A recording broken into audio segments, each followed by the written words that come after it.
NTR biopic లో రెండవ భాగం తెరకెక్కిన ఎన్టీఆర్ మహానాయకుడు ఎలాంటి అంచనాలు లేకుండా ఈ రోజు ప్రేక్షకుల ముందుకు వచ్చింది. ఎన్నో అంచనాల మధ్య సంక్రాంతి బరిలో వచ్చిన ఎన్టీఆర్ కథానాయకుడు ఆ అంచనాలను అందుకోవడంలో విఫలం కావడమే కాదు, ఎన్నో విమర్శలు అందుకోవడం, బయ్యర్లకు సైతం భారీ నష్టాలను మిగిల్చడంతో రెండో పార్టుపై ఎవ్వరికీ పెద్దగా అంచనాలు ఏర్పడలేదు.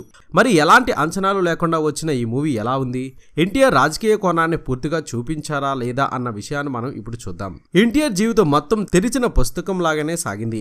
ఆయన చివరి రోజులోని పడిన మానసిక క్షోభకు రకరకాల కారణాలు సినీ రాజకీయ వర్గాల్లో ఇప్పటికీ హాట్ టాపిక్ గానే ఉన్నాయి. అయితే ఎన్టీఆర్ మహానాయకుడు చిత్రం ద్వారా తెర వెనుక జరిగిన వివాదాల జోలికి పోకుండా అందరికీ తెలిసిన కథనే ఎమోషనల్ పొలిటికల్ గా చూపించారు. ఈ రోజు రిలీజ్ అయిన ఈ చిత్రం పాజిటివ్ టాక్ ను సొంతం చేసుకుంది.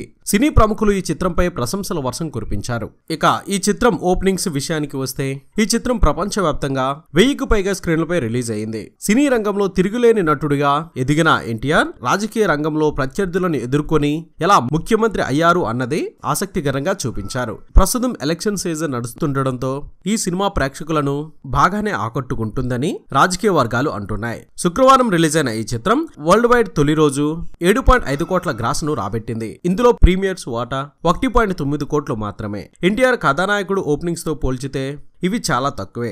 అయితే డిస్ట్రిబ్యూటర్లకు ఈ సినిమా తక్కువ ధరకే వచ్చింది కాబట్టి నష్టం వచ్చేందుకు ఎలాంటి అవకాశం లేదు. మరి చూసారు కదా, ఈ వీడియో నచ్చితే తప్పక లైక్ చేయండి, షేర్ చేయండి, మీ అభిప్రాయాన్ని కామెంట్ రూపంలో చెప్పండి. మన ఎస్వీఆర్ మీడియా యూట్యూబ్ ఛానల్ ని సబ్స్క్రైబ్ చేయండి, మమ్మల్ని ఆశీర్వదించండి. Please subscribe and thank you.